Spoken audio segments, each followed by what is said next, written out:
Finally Dwarka trip start झाली. Pune to Mumbai आणि मुंबईवरून डायरेक्ट द्वारका ट्रेन. हा प्रवास खूप दिवसांपासून प्लॅन करत होते. या व्लॉगमध्ये तुम्हाला कंप्लीट द्वारका एक्सप्लोर करायला मिळेल.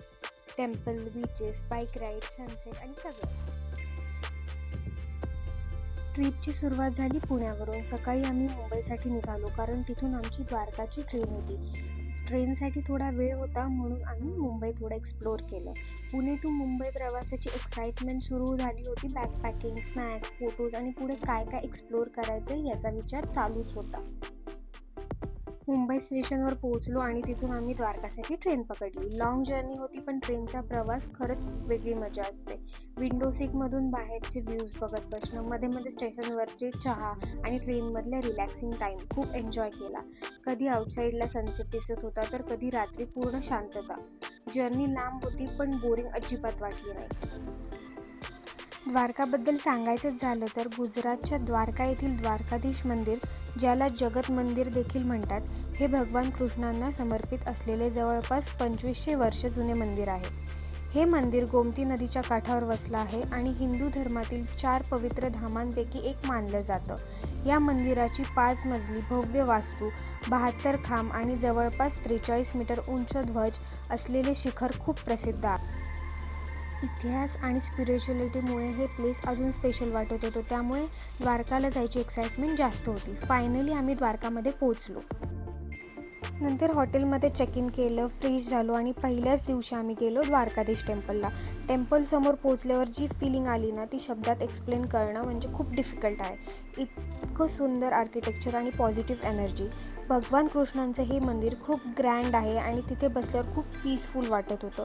दर्शनासाठी थोडी गर्दी होती पण ओव्हरऑल एक्सपिरियन्स खूप ब्युटिफुल होता. द्वारकाधीश मंदिराच्या दर्शनानंतर आम्ही गेलो गोमती घाटवर.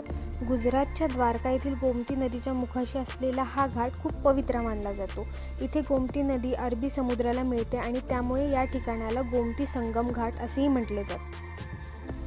असं मानलं जातं की इथल्या पवित्र पाण्याचे स्नान केल्याने पापाचे क्षालन होते. त्यामुळे अनेक भाविक द्वारकाधीश मंदिरात जाण्यापूर्वी इथे स्नान करतात. घाटावर फिरताना खूप शांत वाटत होतं. आजूबाजूला लहान मंदिरे, समोर समुद्र आणि संध्याकाळचा सुंदर व्ह्यू. कंप्लीट ॲटमॉस्फिअर खूप पीसफुल वाटत होतं. पौराणिक कथेनुसार गोमती नदीला वसिष्ठ ऋषींची कन्या मानलं जातं. इथे विष्णू, शिव आणि गोमती माताजी यांना समर्पित अनेक मंदिरे आहेत. त्यामुळे या घाटाचं धार्मिक महत्त्व अजून वाढतं. लोक पूजा करत होते, काही जण शांतपणे बसून समुद्राचा व्ह्यू एन्जॉय करत होते आणि ऑनेस्टली त्या वातावरणात खूप पॉझिटिव्ह एनर्जी जाणवत होती. आणि असाच सनसेट एन्जॉय करत करत आम्ही पोचलो आमच्या रूमवर आणि अशाच पीसफुल नोटवर आमचा डे 1 संपला. नेक्स्ट डेसाठी आम्ही फुल प्लॅनिंग केली होती कारण कंप्लीट द्वारका एक्सप्लोअर करायचं होतं एका दिवसामध्ये. देन सेकंड डेची सुरुवात झाली एका एक्साइटमेंट प्लॅनने. आम्ही 1 डेसाठी बाईक रेंट केली होती. ऑनेस्टली द्वारका एक्सप्लोअर करायला बाईक हा बेस्ट ऑप्शन आहे. काही डिपेंडन्सी राहत नाही. इथे तुम्हाला बाईक 500 ते 600 रुपयामध्ये एका दिवसासाठी रेंटनी मिळते. आम्ही बाईक रेंटने घेतली आणि सगळ्यात आधी गेलो भडकेश्वर महादेव टेम्पलला. हे मंदिर समुद्राच्या मध्ये असल्यासारखं वाटतं आणि हाय टाईडमध्ये तर कंप्लीट वॉटरने सराउंड होतं. तिथे उभं राहून सी व्ह्यूज बघणं म्हणजे नेक्स्ट लेवल पीस वाटत होतं आणि मॉर्निंगला इथलं ॲटमॉस्फिअर खूप काम आणि रिफ्रेशिंग होतं. भडकेश्वर महादेव मंदिराबद्दल सांगायचंच झालं तर हे मंदिर अरबी समुद्राने वेढलेल्या एका छोट्याशा टेकडीवर वसलेलं मंदिर जवळपास 5000 वर्ष जुनं मानलं जातं. मुख्य द्वारकाधीश मंदिरापासून हे मंदिर 1 ते 2 किलोमीटर अंतरावर आहे. हे मंदिर समुद्राच्या अगदी मध्ये असल्यासारखं वाटतं आणि म्हणून त्याची वाईब खूप युनिक आहे. या मंदिराची सगळ्यात खास गोष्ट म्हणजे पावसाळ्यात समुद्राच्या लाटा पूर्णपणे मंदिराला वेढून टाकतात. असं मानलं जातं की त्यावेळी समुद्र स्वतः स्वयंभू शिवलिंगाचा अभिषेक करतो. भडकेश्वर महादेवांच्या दर्शनानंतर आम्ही निघालो बेट द्वारकाकडे. बेट द्वारकाला जाताना आम्ही क्रॉस केला सुदर्शन सेतू. हा ब्रिज खूपच सुंदर आहे. एका बाजूला समुद्राचे व्ह्यू आणि दुसऱ्या बाजूला कंप्लीट ओपन रोड. आधी इथे बेट द्वारकाला बोटनी जायला लागायचं पण आता सुदर्शन सेतूमुळे डायरेक्ट बाईक राईड पॉसिबल आहे. रोड पूर्ण सिनिक होता आणि प्रत्येक ठिकाणी थांबून फोटो काढावंसं वाटत होतं. ऑनेस्टली बेट द्वारकापर्यंतचा प्रवास खूप सुंदर झाला. बेट द्वारका हे गुजरातमधील कच्छ आखातात वसलेले एक खूप महत्त्वाचं तीर्थक्षेत्र आहे. हे द्वारका शहरापासून साधारण 25 किलोमीटर अंतरावर आहे. भगवान कृष्णांचं मूळ निवासस्थान मानलं जातं. स्कंद पुराण आणि महाभारतानुसार द्वारकेचा राजा असताना भगवान कृष्ण इथेच आपल्या कुटुंबासोबत राहत होते असं मानलं जातं आणि असंही सांगितलं जातं की इथेच त्यांनी आपला मित्र सुदामा ह्याचं स्वागत केलं होतं. म्हणूनच बेट द्वारकाला खूप मोठं धार्मिक महत्त्व आहे आणि चारधाम यात्रेचाही हा एक भाग मानला जातो. मंदिरात पोचल्यानंतर खूप शांत वाटत होतं. हे मंदिर दुपारी 1 ते 4 या वेळात बंद असते. जर तुम्ही जायचा प्लॅन करत असाल तर त्या अकॉर्डिंग करा. आम्ही मंदिरात दर्शन घेतलं, थोडा वेळ तिथे शांत बसलो आणि आसपासचं एक्सप्लोअर केलं. ऑनेस्टली बेट द्वारका फक्त टुरिस्ट प्लेस नाही आहे तर कम्प्लीट स्पिरिच्युअल एक्सपिरियन्स आहे. बेट द्वारकामध्ये गेलो, दर्शन घेतलं आणि तिथून बाहेर आलो. तिथे फोटोज आणि व्हिडिओज अलाउड नव्हते, त्यामुळे आम्ही एवढं काही व्हिडिओज काढू शकलो नाही. आणि बाईक रेंट घेतल्याचा हा एक फायदा आहे की आम्ही कुठेही थांबून व्हिडिओज फोटोज काढू शकत होतो आणि आम्हाला जेव्हा वाटत होतील तिथे आम्ही थांबू शकत होतो. बेट द्वारकानंतर आम्ही पोचलो गोपी तलाव. द्वारकापासून साधारण 20 ते 25 किलोमीटर अंतरावर बेट द्वारकाच्या मार्गावर असलेलं हे पवित्र आणि ऐतिहासिक आणि खूप शांत ठिकाण आहे. भगवान कृष्णाशी जोडलेल्या पौराणिक कथांमुळे गोपी तलावला खूप धार्मिक महत्त्व आहे. हे ठिकाण गोपीचंदनसाठी पण खूप प्रसिद्ध आहे. इथल्या पिवळ्या रंगाची माती पवित्र मानली जाते आणि तिचा उपयोग टिळा लावण्यासाठी केला जातो. असंही म्हणतात की या मातीमध्ये औषधी गुणधर्म आहेत. आम्ही तिथे थोडा वेळ शांतपणे फिरलो आणि जागेची पीसफुल वाईब एन्जॉय केली. आजूबाजूला खूप शांत वातावरण होते. जर तुम्ही द्वारका ट्रिप प्लॅन करत असाल तर नोव्हेंबर ते फेब्रुवारी हा तिथे भेट देण्याचा बेस्ट टाईम आहे. गोपी तलाव बघून थोडेसे फोटोज आणि व्हिडिओज काढून आम्ही नंतर निघालो नागेश्वर ज्योतिर्लिंगाकडे. हे मंदिर द्वारका शहर आणि बेट द्वारकाच्या मधल्या मार्गावर आहे. मंदिराजवळ पोहोचल्यावर सगळ्यात आधी लक्ष वेधून घेते ती म्हणजे ही 25 मीटरची उंच असलेली भगवान शिवची भव्य मूर्ती. खरंच खूप ग्रँड आहे. हे मंदिर नागेश्वर महादेव किंवा नागेश्वरनाथ म्हणून ओळखलं जातं आणि शिवच्या अनंत स्वरूपाचं प्रतीक मानलं जातं. मंदिर परिसर खूप स्वच्छ होता आणि खूप छान होता. सगळीकडे हर हर महादेवचा आवाज येत होता. शिवपुराणातील आख्यायिकेनुसार दारुकावान नावाच्या प्राचीन वनात भगवान शिव यांनी आपल्या भक्त सुप्रिया हिला द्वारुका राक्षापासून वाचवण्यासाठी इथे दर्शन दिले होते.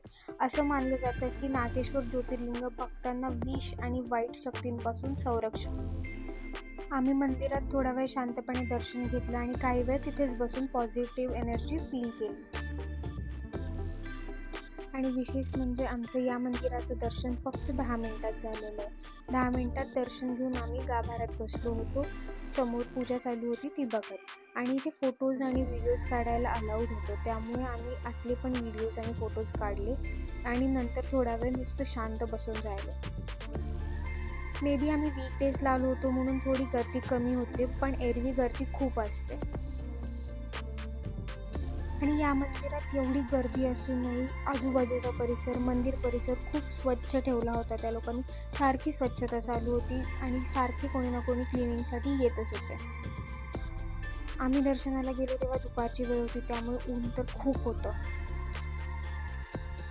नंतर आम्ही दर्शन घेऊन निघालो शिवराजपूर बीचला आणि ऑनेस्टली हा कम्प्लीट ट्रिपमधला one of the best moment होता. द्वारकापासून साधारण 12 ते 15 किलोमीटर अंतरावर बीच आहे. हा गुजरातमधील सगळ्यात क्लीन आणि ब्युटिफुल बीचेसपैकी एक मानला जातो. बीचवर पोचल्यानंतर समोर क्रिस्टल क्लिअर पाणी, ब्लू वॉटर, व्हाईट सँड आणि खूपच ब्युटिफुल वाटत होतं. इतकं क्लीन आणि पीसफुल ॲटमॉस्फिअर ऑनेस्टली एक्सपेक्टेड नव्हतं. शिवराजपूर बीचला ब्लू फ्लॅग सर्टिफिकेशन पण मिळालेलं आहे, म्हणजेच क्लीननेस आणि सेफ्टीसाठी हा बीच खूप प्रसिद्ध आहे. थंड वारा, समुद्राच्या लाटा आणि कम्प्लीट काम वाईब्स. आम्ही इथे खूप फोटोज घेतले, बीचवर चालत फिरलो आणि थोडा वेळ रिलॅक्स केलं. शिवराजपूर बीच नंतर आम्ही पोहोचलो द्वारका लाईट हाऊसकडे. इव्हिनिंग टाईम असल्यामुळे तिथलं ॲटमॉस्फिअर खूप सुंदर वाटत होतं. द्वारका लाईट हाऊस हे सिटीमधल्या ओल्डेस्ट लँडमार्कपैकी एक मानलं जातं आणि तिथून दिसणारा अरेबियन सी व्ह्यूचा व्ह्यू म्हणजे खूप फेमस आहे. इतक्या हॅक्टिक एक्सप्लोरिंग नंतर हा स्टॉप खूप रिलॅक्सिंग वाटला. ऑनेस्टली सनसेट टाईमला लाईट हाऊसला येणं कंप्लीट ट्रिपमधला बेस्ट डिसिजनपैकी एक होता. या ठिकाणाहून दिसणारा सी व्ह्यू आणि शांत वातावरण खूप मेमोरेबल होतं. लाईट हाऊसला आम्ही वरती जाऊ शकलो नाही कारण काही कारणामुळे लाईट हाऊस बंद होतं.